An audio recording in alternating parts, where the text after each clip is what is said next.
masih menyempatkan diri untuk hadir di majelis ilmu. Tadi kita mendengar imam di rakaat pertama membaca surat apa? Nah, Ali Imran, Masya Allah. Fadhal. Iya jemaah, sebenarnya kalau kita tiap hari mendengarkan bacaan imam dan merenungkannya, dengan izin Allah iman kita akan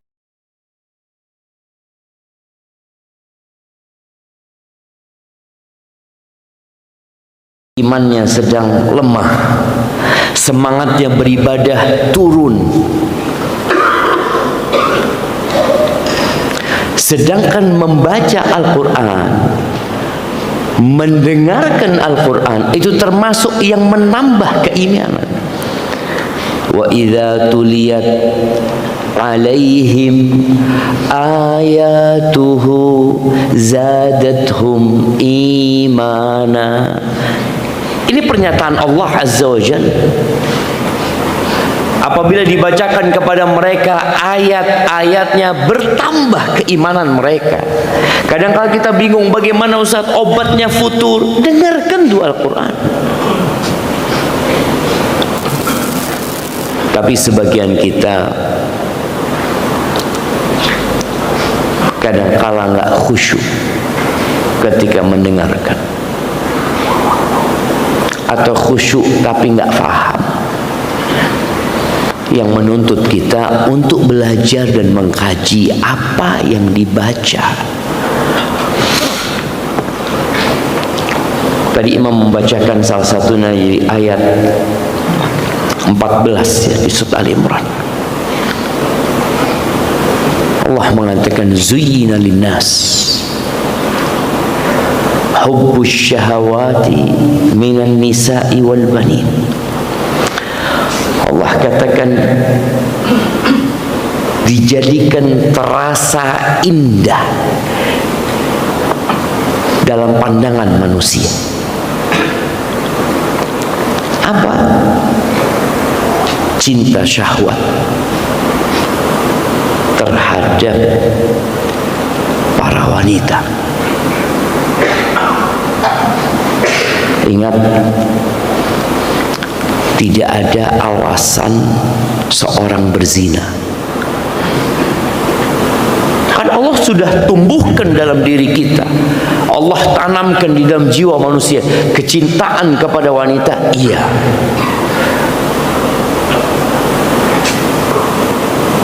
tapi ada aturan yang harus engkau jaga. Makanya dunia ini penjara buat orang beriman. Penjara. Antum sudah bayangin ya, sijnul mukmin. Seperti itu Nabi alaihissalatu wassalam mengatakan. Dia mencintai sesuatu tapi nggak boleh. Ada aturan. Aturannya menikah.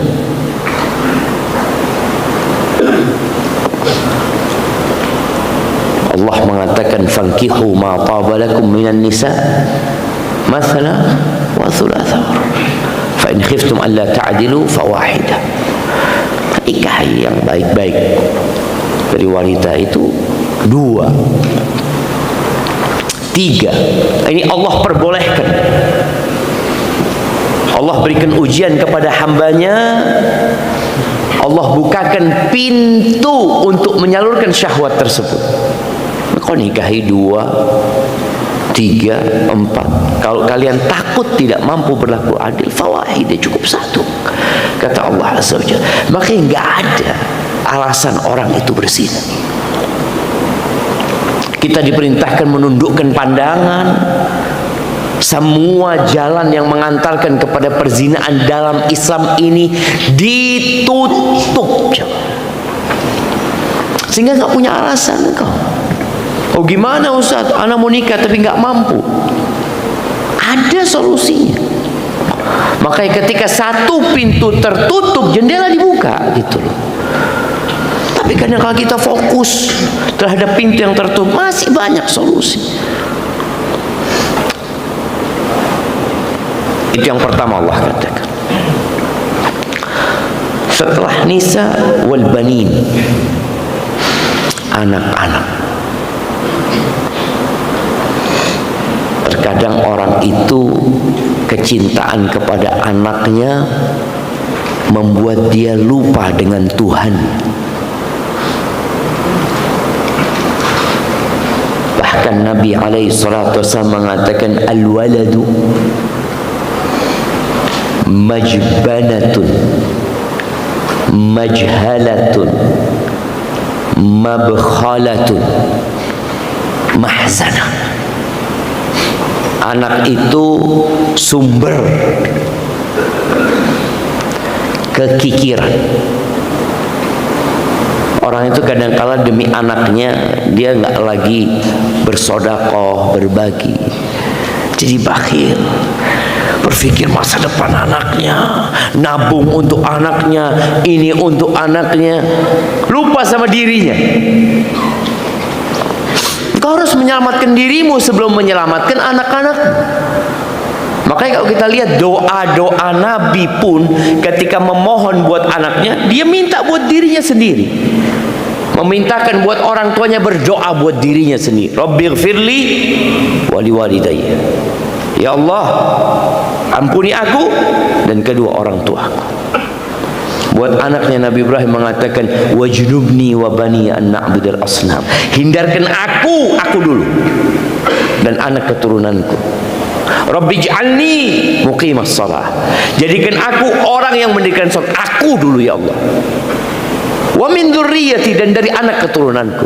Tapi terkadang orang tua demi anak-anaknya lupa dengan keselamatan dirinya. Anak itu tadi sumber kebakhilan. Majhalah, sumber kebodohan. Berapa banyak orang tua bertindak bodoh, meninggalkan majelis ilmu, nggak belajar, gara-gara anak, karena sibuk cari duit. Yang ketiga mahzanah, sumber kesedihan. Kemudian yang keempat majbanah, anak itu menjadi sumber sifat pengecut orang tua. Tapi itu ditumbuhkan di diri kita, kecintaan kepada anak. Lalu Allah katakan wal qanatiril muqantarah,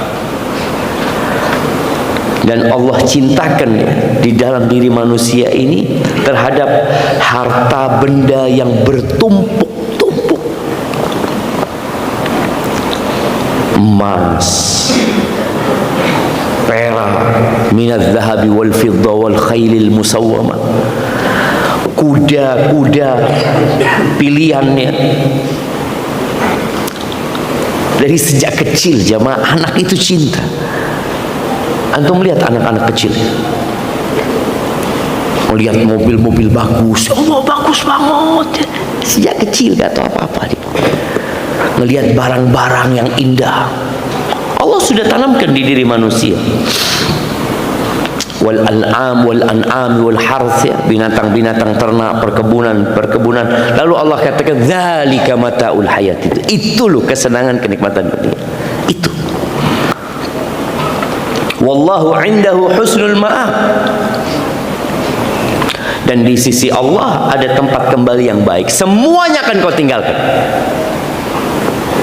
Istri-istrimu akan kau tinggalkan, anak-anakmu, harta bendamu, kekuasaanmu, jabatanmu, semua bakal ditinggalkan. Di sisi Allah ada tempat kembali yang baik. Lalu Allah menyuruh nabinya, qul, katakan kepada mereka, a'unabbi'ukum bi khairin min dzalikum, kalian mau nggak aku kasih tahu yang lebih baik, yang lebih baik daripada yang dikejar manusia, yang dicintakan kepada diri manusia. Apa yang lebih baik? Lilladzina taqaw inda rabbihim, buat orang-orang yang bertakwa di sisi Tuhan mereka. Apa? Jannat, surga-surga. Ahibati fillah, Sebagian orang berpikir bahwasanya surga yang digambarkan dalam Al-Quran itu iming-iming buat bangsa Arab. Karena di sana nggak ada kebun-kebun, taman-taman, nggak hijau lah di Arab itu, maka dikasih tawaran yang hijau-hijau. Emangnya seperti itu? Orang Jakarta mah kalau berlibur kemana? Orang di depan rumahnya udah hijau, ada apa ke puncak? Iya, ada sesuatu yang dia inginkan. Mereka suka. Maka Allah tawarkan itu. Jannat tajri min tahtihal anhar. Bayangin dia, surga yang sungai itu mengalir dari bawahnya. Ada 4 sungai. Sebutkan 4 sungai di surga.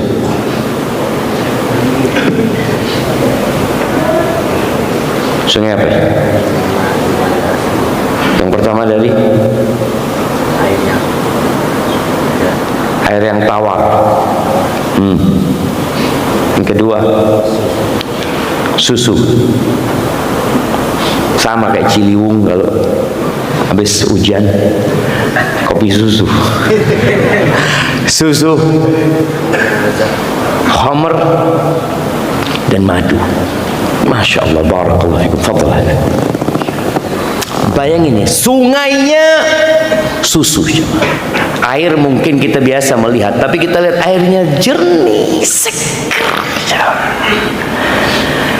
Susu ngelihat, Masya Allah. Kemudian madu, khamr.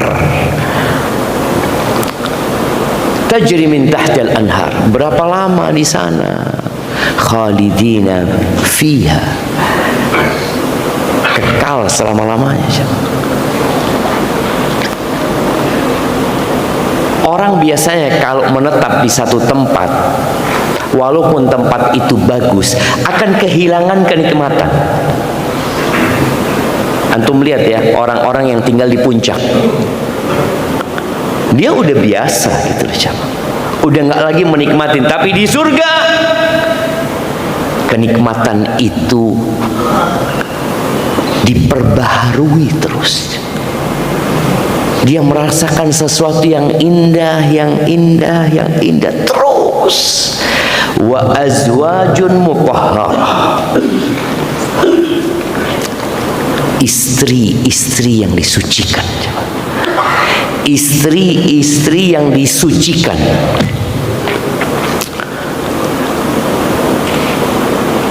Anak kemarin dapat potongan video. Ini ada kaitannya dengan istri-istri yang disucikan ya.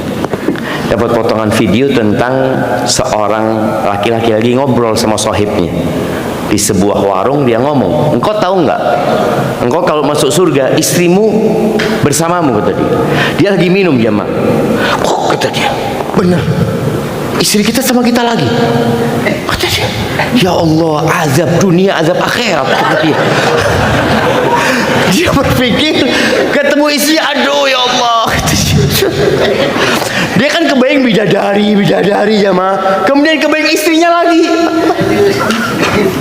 Allah katakan wa azwajun mutahharah. Tuh istri itu disucikan sudah jamaah. Jadi kalau ada sikap-sikap buruknya dia, kan sebagian kita harus bersabar menghadapi istrinya ya. Dia kalau pulang, ya Allah ketemu lagi sama yang ini. Dia kadang-kala sedih. Tapi kalau sudah masuk surga, mutahharah, selesai sudah. Disucikan dari sifat-sifat buruknya, baik yang berkaitan dengan sifat fisiknya atau sifat batinnya, bersih sudah jamaah. Jadi jangan sampai antum berpikir kalau masuk surga antum nggak kepingin ketemu sama istri antum, nggak, sudah capek di dunia sama dia. La, mutahharah, ditambah lagi bidadari surga. Waridwanum minallah, dan Allah akan kasih keridhaan kepada mereka. Allah ridho. Antum gimana Tuhan pencipta langit dan bumi suka sama antum? Di dunia ini, antum kalau disenangi sama presiden, bagaimana perasaan antum? Disenangi sama Pak Gubernur, urusan antum semua akan dimudahkan. Ini Allah katakan waridwan minallah, Allah ridho sama antum. Wallahu basirum bil ibad. Allah itu maha melihat dengan hamba-hambanya. Siapa orang-orang bertakwa ini jemaah? Siapa mereka? Ada banyak dalam Al-Quran itu sifat orang-orang bertakwa. Yang kalau kita baca Al-Baqarah, hudal lil muttaqin, disebutkan kriteria orang-orang bertakwa ya. Di surat Al-Mu'minun juga seperti itu. Di surat Ali Imran Allah sebutkan kriteria orang-orang yang bertakwa. Siapa mereka? Alladzina yaquluna rabbana innana amanna. Mereka adalah orang-orang yang mengatakan, wahai Rabb kami, sesungguhnya kami beriman. Terus minta apa? Faghfir lana dzunubana. Orang bertakwa itu enggak sok suci. Kenapa anak ingin nyampaikan ini? Kita ini kadang kala yang sering datang kajian merasa sudah baik. Di saat orang-orang sibuk bekerja, antum datang kajian. Di saat orang-orang sedang sibuk tertidur, nyenyak di atas ranjangnya, antum sholat malam. Kadang-kadang ada perasaan anak ini udah benar. Ini orang bertakwa. Mereka menyatakan keimanan mereka, lalu apa yang mereka katakan? Faghfir lana dzunubana, ampuni dosa-dosa kami. Awal sifat orang bertakwa itu mengakui bahwa dia hamba Allah dan dia punya banyak dosa. Ya merasa sudah baik. Faghfir lana, belum minta yang lainnya, sudah minta ampunan kepada Allah Azza wa Jalla. Maka tolong perbanyak doa kita minta ampunan. Jangan berpikir ya ampunan itu mah buat para pendosa. Enggak. Memohon ampunan itu buat orang-orang yang bertakwa. Faghfir lana dzunubana wa qina adzabannar, dan selamatkan kami dari api neraka. Dia ditawarin surga, dikasih tahu kenikmatan surga, tapi dia tahu sebelum masuk surga melewati neraka gitu. Maka mereka minta diselamatkan dari api neraka. Siapa mereka ini? As-sabirin. Mereka adalah orang-orang yang penyabar jemaah. Kemudian yang kedua, was-sadiqin. Mereka orang-orang yang jujur gitu. Yang ketiga, wal qanitin. Mereka orang-orang yang patuh, ndak ngeyel. Orang bertakwa tuh kalau dikasih tahu nggak ngeyel. Berapa banyak orang kalau dikasih tahu, ini loh sunnahnya Nabi SAW. Aduh mah cuma sunnah. Ada yang meremehkan. Kadang-kala dapat perintah di debat. Perintah itu bukan untuk didiskusikan. Perintah itu untuk diamalkan. Ketika seorang mendiskusikan perintah, gimana sih? Diperintah engkau mampu kerjakan, nggak mampu minta ampun, selesai. Makanya kalau antum lihat bagaimana ya militer itu mendidik anak buah, sami'na wa ata'na. Diperintah apa sih? Siap. Perkara nanti nggak bisa, dia mengatakan minta maaf. Belum bisa. Anak sudah berusaha. Tapi yang pertama siap dulu. Karena sekali lagi yang namanya perintah itu bukan untuk didiskusikan, tapi untuk diamalkan. Jadi orang tua kalau nyuruh antum sesuatu, kemudian dia berdiskusi sama antum, bapak ngomong, ya Allah nak, ayo nak ambil itu nak, buku itu yang ada di sana. Buku yang mana bapak tadi? Itu loh nak. Apa mau baca memang? Ini sang bapak ngomong sama anaknya, astagfirullahaladzim. Maka tolong, jadilah orang-orang yang kalau diperintah itu mengamalkan. Dan di akhir surat Al-Baqarah yang tiap mau tidur kita baca, apa sifat orang-orang bertakwa itu? Wa qalu sami'na wa ata'na ghufranak. Ya Allah, kami mendengarkan, kami taat. ghufran, minta ampun kepadamu ya Allah. Itu ketika nggak mampu, sudah minta ampun sama Allah Azza wa Jalla. Tapi selalu dalam kondisi kita sami'na wal qanitin, Allah sebutkan wal munfiqin. Mereka orang-orang yang suka berinfak. Orang bertakwa itu suka berinfak, bukan kadangkala berinfak. Dan kalau sudah bicara berinfak, oh berarti orang bertakwa itu orang kaya aja Ustaz ya? Lu enggak. Masjid ini berdiri jamaah, ada yang suka berinfak, tiap dapat rezeki 10.000. Ya, gaji dia mungkin berapa, 50.000, dia kasih terus, dia berinfak. Ada. Jadi yang berpikir berinfak itu harus kaya dulu lah. Antum harus jadi orang yang bertakwa dan antum cinta dengan yang namanya berbagi dengan orang lain. Wal mustaghfirina bil ashar. Subhanallah. Dan mereka ini adalah orang-orang yang suka istighfar di waktu sahur. Allah mulai menyebutkan sifat orang bertakwa ini, bahwa mereka adalah orang-orang yang doanya Rabbana ighfir lana, ya Allah ampuni dzunuban, ampuni dosa-dosa kami, dan ditutup dengan sifat mereka terus beristighfar. Artinya mereka memulai harinya sebelum subuh dengan beristighfar, memohon ampun kepada Allah Azza wa Jalla. Terus nanti mau bangun tidur mereka beristighfar, memohon kepada Allah Azza wa Jalla. Maka ahibati fillah, semoga Allah menjadikan kita orang-orang yang bertakwa. Ya, kita tanggal berapa hari ini? Tanggal berapa? 5. Betul, tanggal 5. Tergantung satu Muharramnya kapan, kan gitu. Yang satu Muharramnya hari Ahad, hari ini tanggal 5. Yang Muharramnya hari Senin, hari ini tanggal 4. Dan subhanallah, betapa indahnya agama Islam ini, yang sampai anak cucu kita, sampai kiamat nanti akan terus ada perbedaan ini. Penentuan awal bulan tidak seperti bulan Januari sama sampai bulan Desember, nggak ada perubahan, nggak ada ceritanya terjadi khilaf di antara siapa yang mau khilaf? Di antara astro, nggak ada.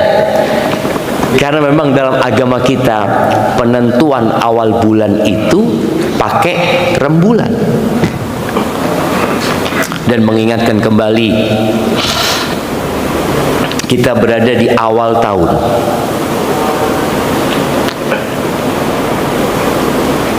Namun kok nggak ada rame-rame Ustaz? Tidak seperti Desember, yang kalau pergantian tahun itu seluruh dunia mungkin, tidak terkecuali Indonesia dengan penduduk muslim terbanyak, apa masih dipertahankan itu jemaah?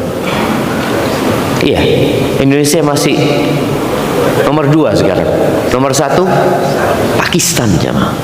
Makanya antum bikin anak yang banyak gitu jemaah, supaya bisa bersaing sama Pakistan gitu. Karena di antara perintah Nabi SAW dalam pernikahan itu adalah untuk memilih yang subur dan penyayang. Apa sebabnya? Fa inni mukatsir bikumul umam yaumil qiyamah. Aku akan berbangga dengan banyaknya umatku pada hari kiamat. Maka bagaimana bangsa Indonesia menyumbangkan buat umat Nabi SAW, buat Nabi kita Muhammad SAW, dengan jumlah muslim yang terbesar. Kok ngomong itu anak jamaah? Kenapa barusan bicara itu? Oke, anak ingat sudah.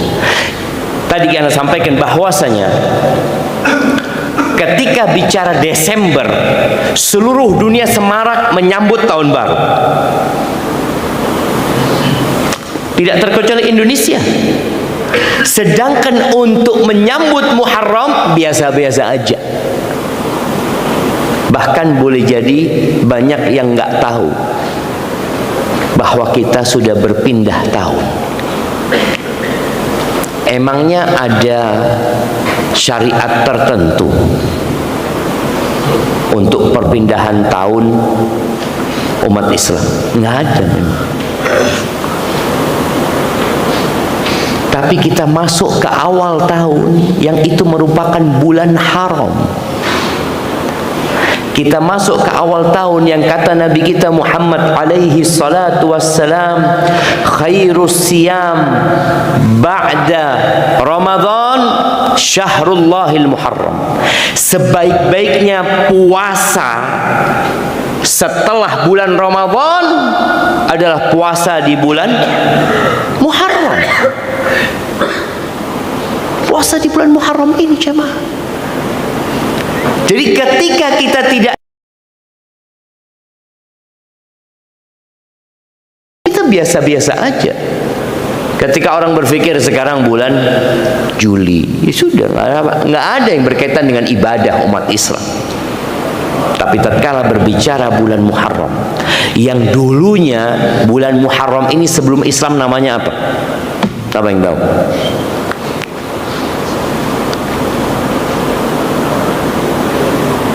Ingat, bulan 12 ini sudah ada sejak penciptaan langit dan bumi. Semua agama yang Allah utus nabi-nabinya, mereka berpatokan dengan bulan, bukan dengan matahari.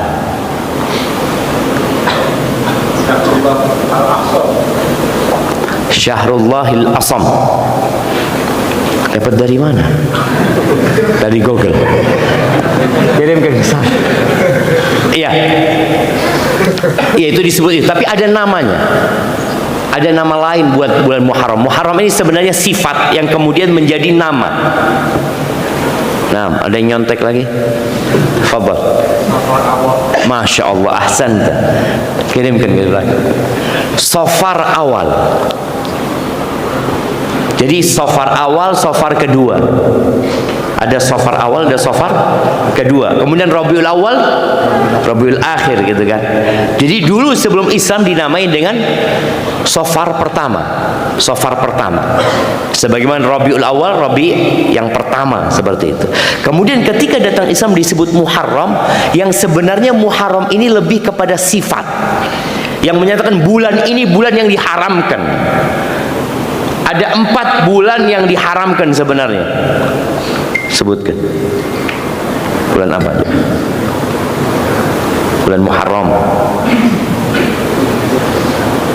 Terus bulan apa? Nah.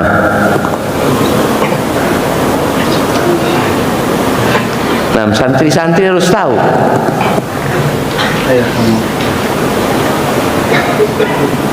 Nah, belakangnya yang pakai seragamnya tanyain. Muharram,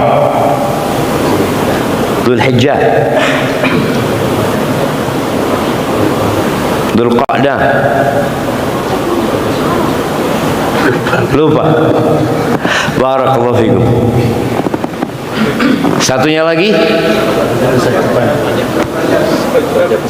Rajab. Enak, satu aja antum. Fadhal, barakallahu fikum. Nah, bismillah. Iya.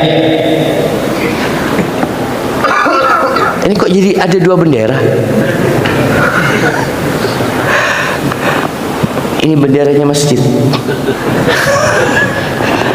Allah, mudah-mudahan Allah membebaskan Masjidil Aqsa jemaah. Ya. Santri nggak boleh nggak tahu. Nah, baik, sebutkan, ada santri di sini. Nah, mantap. Sebutkan bulan-bulan Islam. Muharram, Safar, Rabiul Awal, Rabiul Akhir, Rajab, Sya'ban, Jumadil Awal, Jumadil Tsani,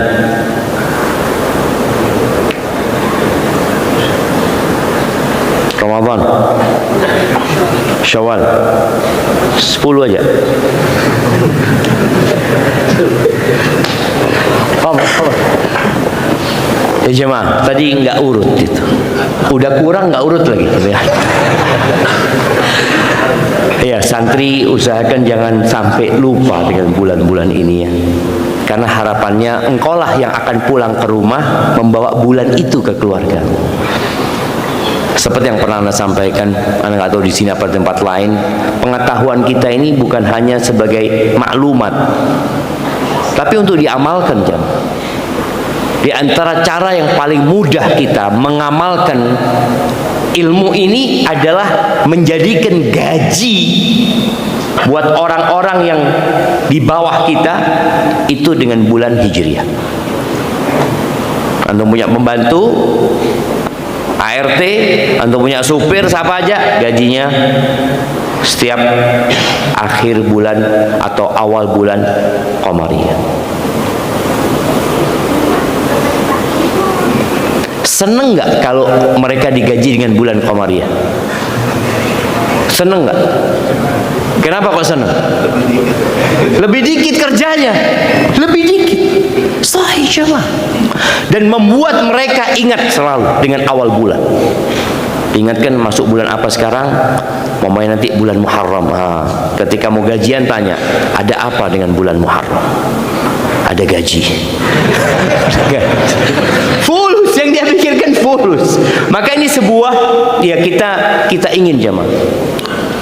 Bagaimana negeri kita yang mayoritasnya muslim itu selalu ingat dengan Hijriah. Ketika antum bikin surat menyurat, selalu di surat itu ada kalender Hijriah. Ini sebagai bentuk mengamalkan kita kalender Islam. Di beberapa pesantren, anak heran pesantren yang mengajarkan agama Islam, surat menyuratnya semua pakai Masehi. Dia mengatakan, ya sudah, kita kan di Indonesia. Subhanallah. Kapan kita hendak membuat perubahan? Kapan kita hendak mengingatkan umat? Kalau kita yang mengajarkan agama ini, kita meninggalkan nilai-nilai agama. Kan nggak dosa. Subhanallah. Ketika kita membuat orang lupa dengan kalender umat Islam itu sendiri, maka kita akan membuat mereka kebingungan ketika membaca sejarah. Dalam sejarah disebutkan Ali bin Abi Thalib meninggal dunia tahun 40 Hijriah. Kapan 40 Hijriah? Jadi nggak tahu dia. Karena yang dia ingat cuma Masehi. Baik, ahibati fillah. Rasulullah sallallahu alaihi wasallam menyebutkan bahwa afdalus siyam ba'da syahri Ramadan syahrillahi al-muharram. Sebaik-baiknya puasa setelah bulan Ramadan adalah puasa di bulan Muharram. Subhanallah ya, kalau kita melihat Allah menutup tahunnya dengan bulan Dzul Hijjah yang merupakan bulan haram, dan membuka tahunnya dengan bulan Safar pertama tadi adalah bulan Muharram, di mana seorang di bulan Muharram ini dilarang untuk berperang. Islam adalah agama kedamaian. Mengakhiri tahun dengan kedamaian, memulai tahun dengan kedamaian. Dan kita tahu bagaimana di bulan Muharram ketaatan kepada Allah diperintahkan dan perbuatan dosa dilarang lebih. Artinya kalau berbuat dosa di bulan selain haram dan berbuat dosa di bulan Muharram, bobotnya berbeda. Wakanu, dikatakan bagaimana para salafus soleh itu mengagungkan 3-10. Ingat kajian kita sebelum hajian. Nah, ada 10 yang diagungkan. Tanya sama santri, Mana pakai seragam lagi? Nah, 10 akhir Ramadan, 10 awal Dzulhijjah, 10 awal Muharram. Subhanallah jemaah. Kita ini dikasih nikmat sama Allah Azza wa Jalla. Bagaimana dikasih waktu yang mulia, diberikan kepada kita kesempatan sebaik-baiknya puasa itu di bulan Muharram. Untuk puasa sunnah mutlak. Para ulama membicarakan tentang puasa sunnah ini, ada sunnah mutlak, ada sunnah yang terikat. Sunnah yang mutlak lebih baik adalah di bulan Muharram. Sebagian ulama berpendapat hadis ini menyatakan bahwasanya sebaik-baiknya puasa 1 bulan full itu di bulan Muharram. Kalau mau puasa sebulan full itu di bulan Muharram. Sebagian ada yang berpendapat seperti itu. Tapi kita tahu Nabi SAW nggak pernah puasa 1 bulan full kecuali bulan Ramadan. Maka perbanyak puasa di bulan Muharram ini.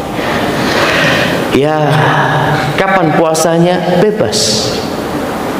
Engkau mau ambil Senin Kemis, engkau mau ambil, anak kayaknya mau puasa 15 hari di bulan Muharram.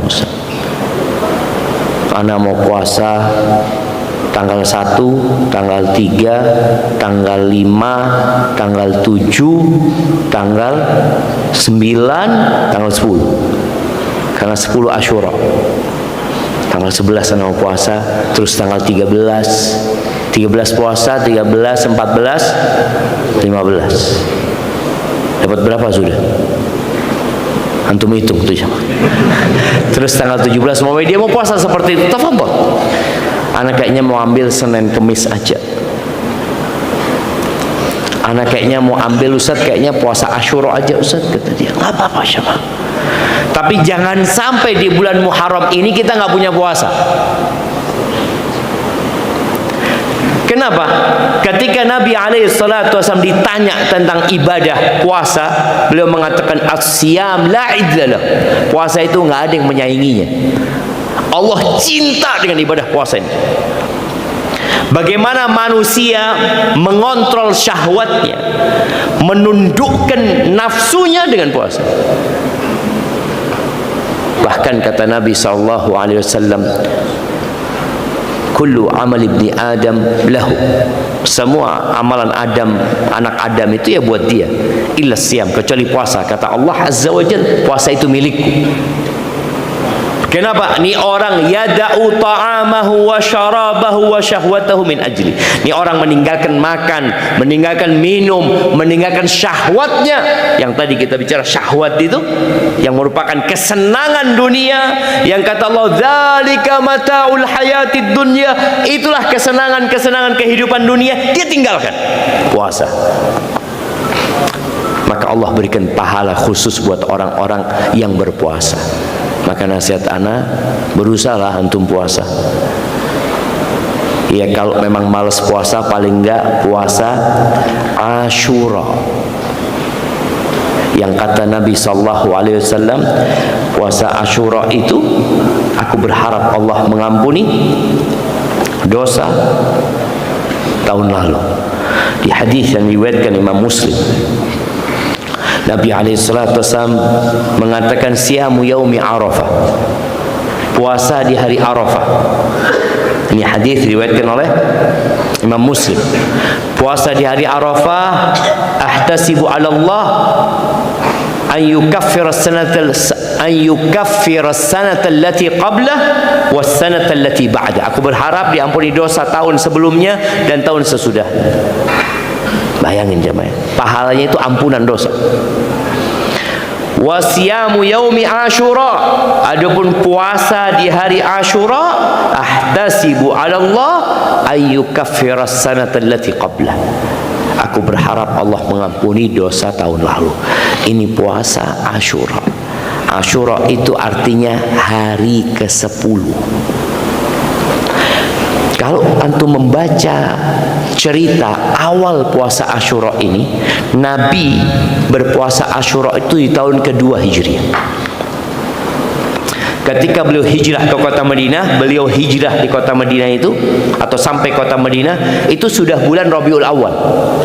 Jadi sudah kehilangan Muharram sama Safar. Berarti tahun keduanya disebutkan Nabi alaihi salatu wassalam mendapati orang-orang Yahudi puasa Asyura. Dan sampai hari ini orang Yahudi itu punya perayaan. Anda ingat biasanya kita itu berangkat ke Palestina di bulan Muharram. Cuma mereka mengatakan kalau bisa jangan di bulan Muharram tadi. Soalnya mereka punya perayaan orang-orang Yahudi. Berarti mereka tetap berpegang teguh dengan bulan-bulan Qamariyah ini. Memang dia berganti kalau mengikuti Masehi. Kalau tidak mengikuti Masehi tetap puasa Asyura ya tanggal 10 Asyura. Tahun ini kita puasa Asyura tanggal berapa? Tanggal berapa? Tanggal 16. Iya, 16 apa? Ya Asyura tanggal 10 lah tetap. Kalau bilang Asyura itu tetap tanggal 10. Tanggal 10. Jadi nggak ada cerita tanggal 16, jadi tanggal 16 atau 15 ya. Tanggal 7, tanggal 10. Asyura itu 10 Muharram.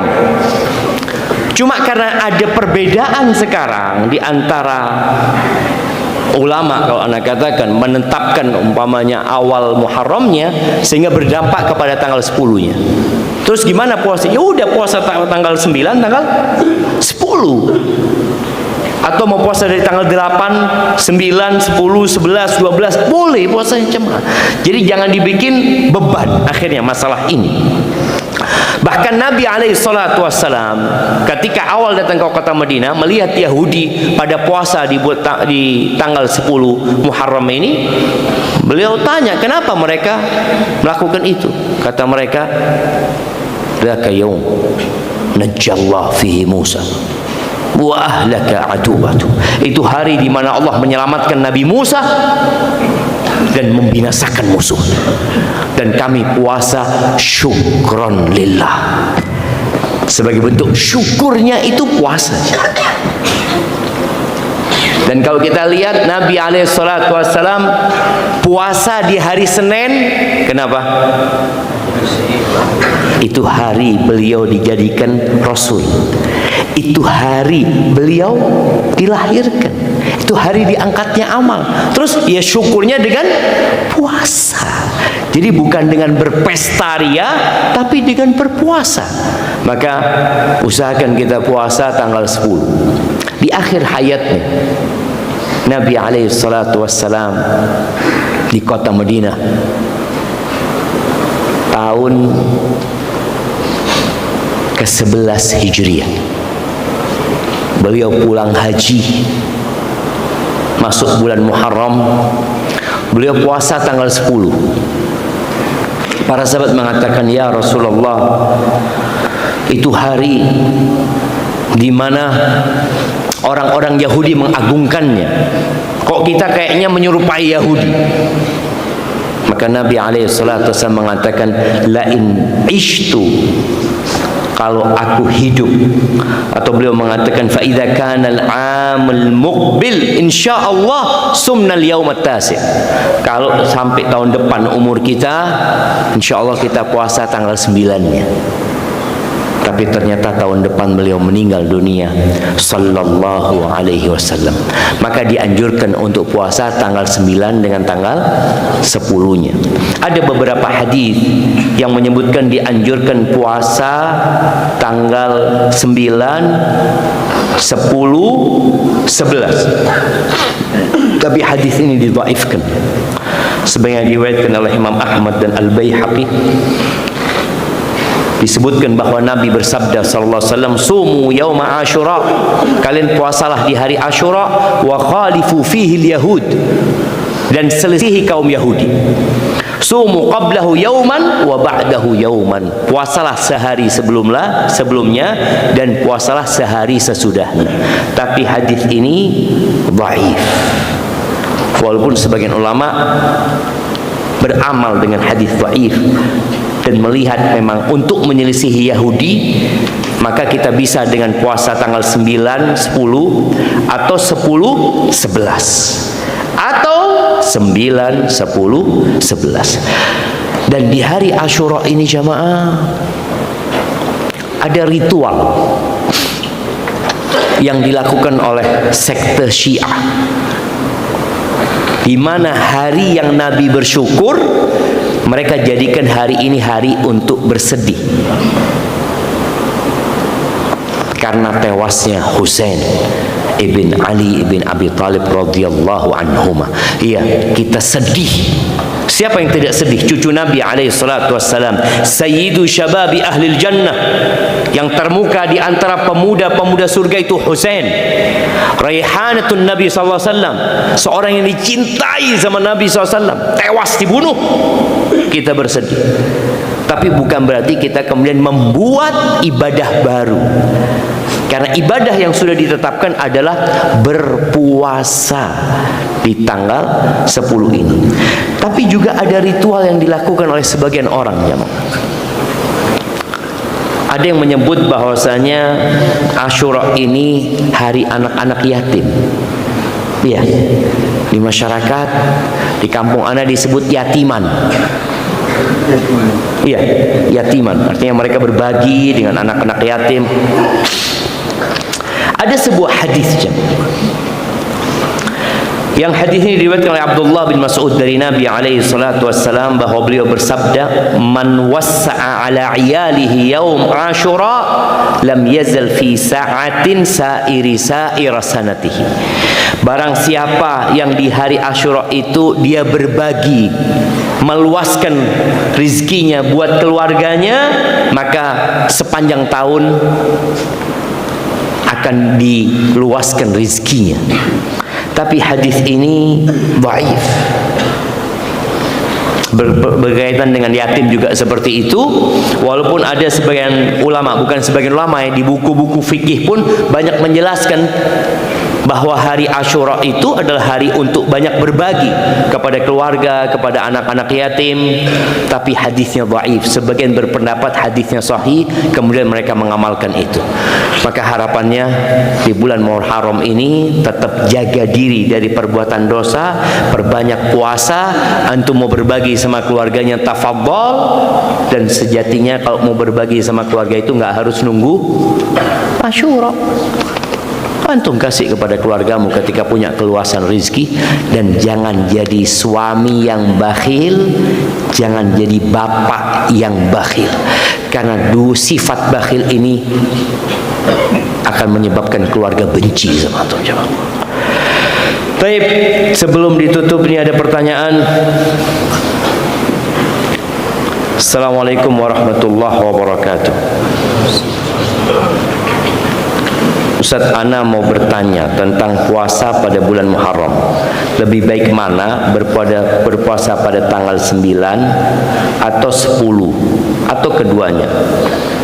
Bagaimana pendapat Ustaz dan apa hikmah menambah puasa pada hari ke-9? Insya Allah udah terjawab ya pertanyaan ini. Bahwasanya Asyura itu artinya tanggal 10. Asyura itu tanggal 10. Kalau tanggal 9 disebut Tasu'a, dari Tis'ah tadi, Tasik jadi Tasu'a. Jadi puasa yang sebenarnya tanggal 10-nya. Jadi kalau antum hanya mau puasa 1 hari, tanggal 10. Tapi kalau mau puasa 2 hari, 9 dan 10. Hanya saja tadi yang ada masalah di sini, penetapan tanggal 10-nya. Ya sudah, berarti antum kalau mau puasa 1 hari, puasa tanggal 9 sama tanggal 10. Niatnya cari Asyura, dan itu akan dapat pahala insya Allah. Apa hikmahnya? Menyelisihi orang-orang Yahudi. Pahalanya insya Allah yang penambahan 1 hari itu ya, untuk menyelisihi orang-orang Yahudi. Adapun hikmahnya kita bersyukur kepada Allah, karena kita lebih pantas untuk mensyukuri nikmat yang Allah berikan kepada Nabi Musa alaihi salatu wassalam, dan akan diampuni dosa 1 tahun.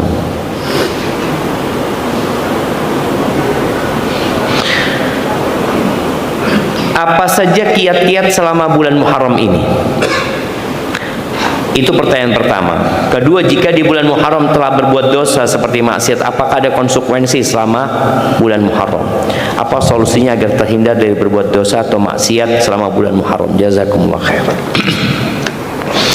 Nah, ini pertanyaan menarik sekali jamaah ya. Ketika seorang muslim masuk ke awal bulan, kita ingat ada doa apabila melihat hilal. Yang bulan lalu ana tanyakan, siapa yang masih ingat sama doanya? Doa melihat hilal. Oh, ada yang angkat tangan di belakang. Nah, jemaah, masa tiap awal bulan diingatkan lagi jemaah? Doa melihat hilal. Ana izin minum dulu, antum mikir dulu ya, kalau enggak nyontek dulu.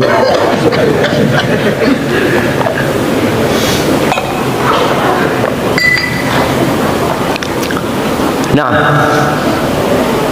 mana jemaah? Doa melihat hilal. Ini antum tadi tanya kiat-kiat untuk masuk bulan Muharram. Kiat yang pertama tadi udah mempersiapkan diri. Oh, nanti di awal bulan aku akan berpuasa. Kalau aku melihat hilal, aku akan berdoa. Apa doanya? Allahu Akbar, la haula wala quwwata illa billah. Dapat di mana doanya? Nyontek bener. Anak kok nggak pernah dapat ya? Coba nanti contekannya kasihkan ke anak. Dapat di mana? Sama. Ini ada hadisnya. Ada artikelnya saja. Artikelnya enggak. Yang ada hadisnya. Kita beramal berdasarkan dalil.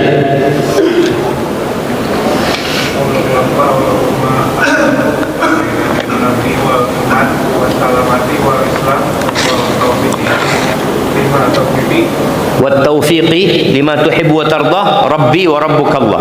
Masya Allah.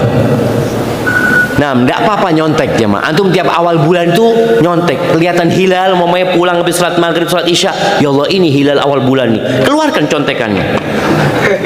Nah, karena tadi kita ini kepingin minta sama Allah di awal bulan ini sampai akhir jadi kebaikan. Kita Allahumma ahillahu alaina bil amni wal iman was salamati wal islam. Ya Allah, jadikan bulan ini bulan yang penuh dengan keamanan, keimanan, keislaman, keselamatan. Ada yang cuma sampai situ lalu mengatakan Rabbi wa rabbukallah, Tuhanku dan Tuhanmu adalah Allah Azza wa Jalla. Ketika antum memulai bulan itu dengan doa, insya Allah yang lainnya dikasih taufik sama Allah. Tapi kalau sudah mulai awal bulan dengan dosa, apa yang harus antum lakukan? Ya, antum harus lebih memperbanyak kebaikan.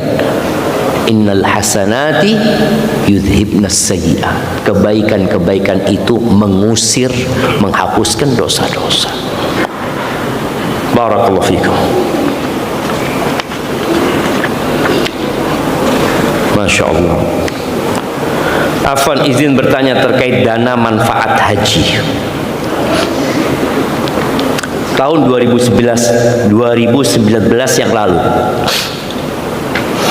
Anda mendaftar haji khusus melalui travel. Yang disetorkan ke travel tersebut diserahkan ke Kemenak dan dikelola oleh BPKH, Badan Pengelola Keuangan Haji. Tahun ini setelah pelaksanaan ibadah haji selesai, ada dana yang dikembalikan sebagai dana manfaat melalui rekening travel dan ditransfer ke rekening masing-masing jamaah. Pertanyaan ana, apakah dana ini boleh digunakan mengingat waktu pendaftaran dulu tidak ada akad bagi hasil atau sejenisnya? Jazakallahu khairan wa barakallahu fikum. Wallahu a'lam bissawab. Ya, ana kemarin sempat menyimak diskusi antara beberapa ustadz berkaitan dengan dana yang dipertanyakan ini. Dia setor umpamanya 4.000 US dollar, nanti dana itu dibalikin full kepada jamaahnya untuk berangkat haji. Pulang haji ada uang yang dikembalikan lagi. Sebagian ustadz beranggapan nggak apa-apa karena bukan utang piutang, karena sejatinya kita itu beli kuota dari pemerintah, kemudian uang itu dikelola oleh pemerintah. Jadi kita beli uang kita, kemudian dikelola sama mereka, kemudian ada hasilnya. Ada yang berpendapat seperti, ada yang berpendapat nggak boleh. Jadi ana sampai saat ini belum tahu mana yang lebih kuat di antara dua pendapat tersebut. Mungkin ditanyakan kepada ustadz lainnya. Tolong nasihatnya. Ana belakangan ini sering mengalami futur ketika sedang puasa. Bagaimana agar ana melawan rasa futur itu ketika sedang puasa? Iya, ahibati fillah, innamal a'malu binniyat. Maka tolong ketika antum puasa, antum bikin banyak niat. Kenapa antum puasa? Ya Asyura Ustaz, kan untuk mengampuni dosa 1 tahun. Tambah niatnya. Kenapa antum puasa? Katanya puasa itu amalan yang paling dicintai Allah, Ustaz. Anak kepingin mendekatkan diri kepada Allah dengan puasa ini. Kenapa antum puasa? Katanya puasa sehari itu Allah akan jauhkan wajah kita dari api neraka sejarak 70 tahun, Ustaz. Kenapa antum puasa? Ya anak kepingin masuk dari pintu royan, Ustaz. Jadi ada niat yang banyak, jamaah. Bukan sekedar kenapa puasa? Ya katanya sunnah puasa, Ustaz. Bas. Ketika seorang hanya seperti itu ibadahnya, sama dengan yang lain, dari sisi zahirnya dia akan berhenti makan dari fajar terbit dan berakhir dengan matahari tenggelam. Tapi kualitas ibadahnya beda. Kenapa antum puasa? Katanya orang kalau nggak bisa nikah suruh puasa, Ustaz. Ana mau jaga syahwat ana. Jadi sudah ada niat-niat itu, jemaah. Maka mudah-mudahan dengan seperti itu Allah berikan kekuatan kepada kita sehingga puasa kita lebih berkualitas.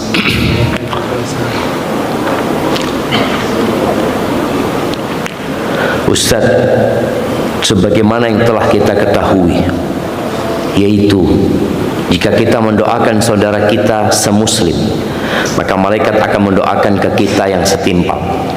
Lalu bagaimana jika ada orang yang berdoa, Allahumma ighfir lil mu'minina wal mu'minat wal muslimina wal muslimat, apakah orang tersebut akan didoakan dengan ampunan setimpal sesuai dengan seberapa banyak orang yang mendapatkan manfaat dari doa kita? Nah, sahih.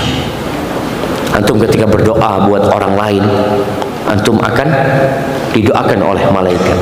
Kemudian antum akan mendapatkan kebaikan dengan setiap orang yang antum doakan. Dan antum rasakan ya, ketika antum berdoa lalu antum doakan orang lain, bukan cuma doa ini. Umpamanya antum berdoa, Allahumma inni as'aluka ilman nafi'an. Ya Allah, aku minta ilmu yang bermanfaat ya Allah, buat aku, buat orang tuaku ya Allah, buat saudara-saudaraku, buat tetangga-tetanggaku ya Allah, buat kawan-kawanku di tempat kerja. Kemudian antum akan lihat ada perubahan hati antum, karena antum sudah mulai mikirkan orang lain. Kebanyakan kita kan kalau doa buat diri sendiri. Antum ketika minta rizki, antum mamanya kepingin mobil, ya Allah, aku belum punya mobil, anakku sudah 4 ya Allah, motor udah nggak cukup ya Allah, dan aku punya sohib juga ya Allah, fulan ya Allah, kasih ya Allah, tetangga-tetanggaku semua kasih mobil ya Allah, kawan-kawanku dulu di pondok ya Allah, kasih mobil semua ya Allah supaya manfaat buat mereka. Bisa antum doa kayak gitu? Apa urusan anak sama mereka, Ustaz? Anak ini doa belum dikasih-kasih. Antum ketika mendoakan mereka, malaikat itu akan dikirim sama Allah gitu. Antum akan mendapatkan kebaikan dan akan mendapatkan berkah dari doa antum. Maka berusaha kalau antum berdoa, ada doa yang untuk tetangga-tetangga antum, kawan-kawan antum, paman-paman antum, bibi antum, sepupu-sepupu antum, doakan mereka tanpa harus mereka minta. Nah, insya Allah seperti itu. Maka jangan berhenti untuk berdoa. Bagi doa minta ampunan buat mereka jemaah. Antum punya tetangga, lihat tetangga ini kok malas sholatnya, ya Allah berikan hidayah kepada dia agar dia rajin ke masjid, ya Allah. Doakan jemaah. Jadi orang yang jujur dalam berdakwah itu, di siang hari dia menyampaikan agama Allah ini kepada manusia, mengajak mereka kepada Allah, di malam hari dia minta kepada Allah buat mereka. Aqulu qawli hadza wa astaghfirullah li wa lakum wa lisa'il mu'minin wal mu'minat fastaghfiruh innahu huwal ghafurur rahim. Itu yang dapat Anda sampaikan, semoga bisa diamalkan. Wassalamualaikum warahmatullahi wabarakatuh.